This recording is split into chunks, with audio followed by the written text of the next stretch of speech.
Good morning mga kasablay. Yan at nandito tayo sa naka-extra tayo ng trabaho ngayon at maganda na rin po ito dahil may magkakaroon po tayo ng ating pang-allowance sa ating pang-araw-araw na pagkain kasi napakatagal lang po nating walang trabaho at mabuti na lamang at nakaroon tayo ng extra kahit na isang araw lang ay napakalaking bagay na po nito.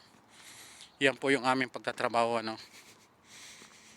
Dati na pong naging site namin din ito ay iba na lamang yung nagtatrabaho kasi kami po ay nag-stop work na.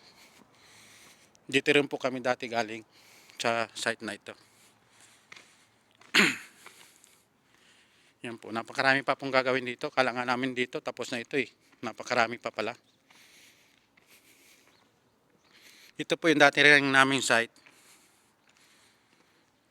Yan o. Dami pa palang gagawin dito. Tapos yung mga trabador din dito, hindi rin ganong nagtatrabaho gawa ng, yun nga, nagde-demand sila ng kanilang mga sahod. Yan po. Yan yung mga dating nakunan ko na rin mga video dati, yung mga malalaking naglalaki ang mga kable ng kuryente. Sa atin to, nito, napakaraming. Sino nagbakal pala dito Lek, may nagbakal pala dito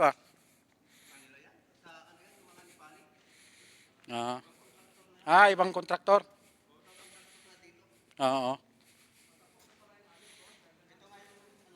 Yung dami pa pong no. Dahil pang gagawin dito.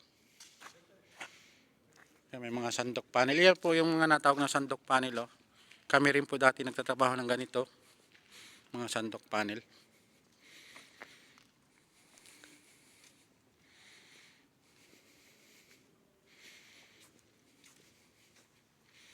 Napakaganda na pong tingnan kasi na-epoxy na siya, nalagyan na siya ng epoxy.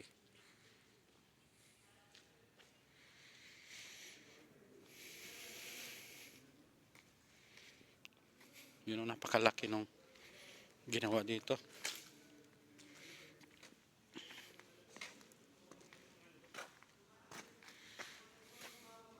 Yun napakalaki nung binakalan dito.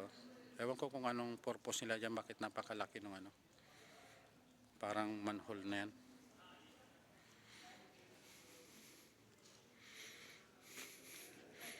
Dito po kami dati nagtatrabaho. Matagal din po kami ditong nagtrabaho siguro mga isang taon din ako dito. Tapos napunta ako sa ibang site hanggang sa bumalik ako rito at hanggang sa nagfile na rin ako ng pagtigil sa aking trabaho. Kasi hindi po nga sila nagpapasahod. Yun ang naging isang dahilan kung bakit kami ay nag-stop work na. Ang daming ang daming pang gagawin dito. Tiwangwang pa rin hanggang ngayon.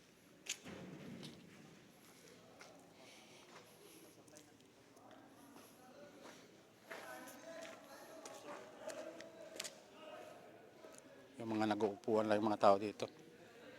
Kasi nga, yun nga ang isang dahilan, yung sahod. Hindi sila nagpapasahod.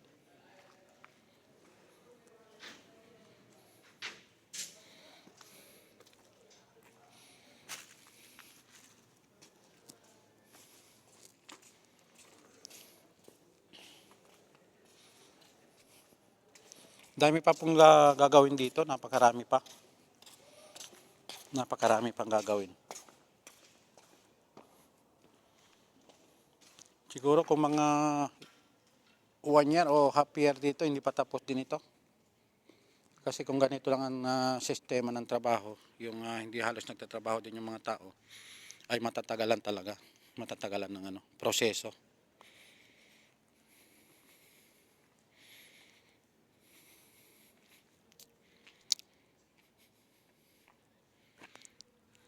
Yan, may mga nagbabakal din pala dito. At yung kalahati ay nalagyan na rin nila ng concrete.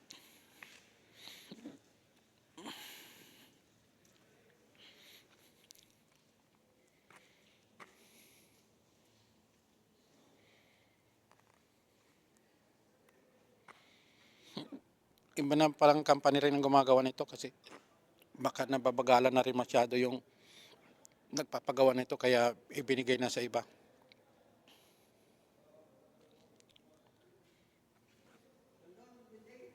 Andon? Ah, yung ano natin, grinder. Wala pa naman yata sukat, no? Oo, yan lang. Andun na rin pala yung ano, yung alam na rin pala niya yung sukat.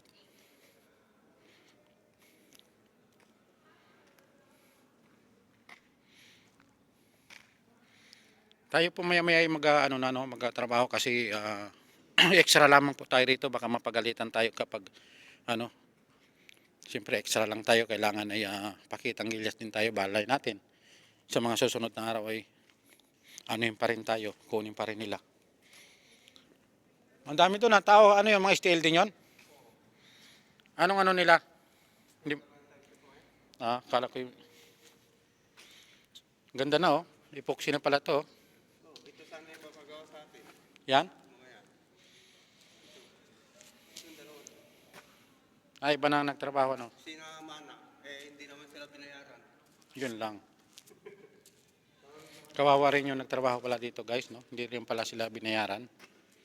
Kasi dito pag hindi medyo malakas yung nagpapatrabaho sa dito, hindi ka babayaran. Kaya kawawa. Kawawa talaga. Kaya ilan na lamang yung talagang sinusorti rito magtrabaho. Yan o. Puro ano na ng epoxy. Tapos na.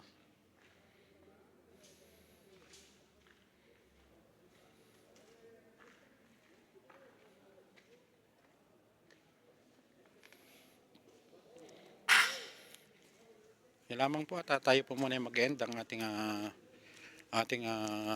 pag-vlog ano, at tayo pa may pupuntahan muna na ano, kukunin natin ating mga gamit na gagamitin natin sa ating pagtrabaho.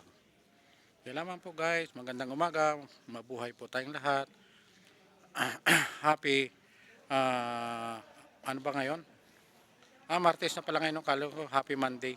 Martes na pala. Yan, happy ano po tayo, maging maingat po tayo ngayon sa ating mga pagtatrabaho at laging safety first dapat. Yan lamang po, bye-bye po. Maraming salamat. Magandang umaga po. Bye-bye. Maraming salamat sa lahat. Support lamang po tayo sa isa't isa, no? Tulungan po natin yung mga nangangailangan pa.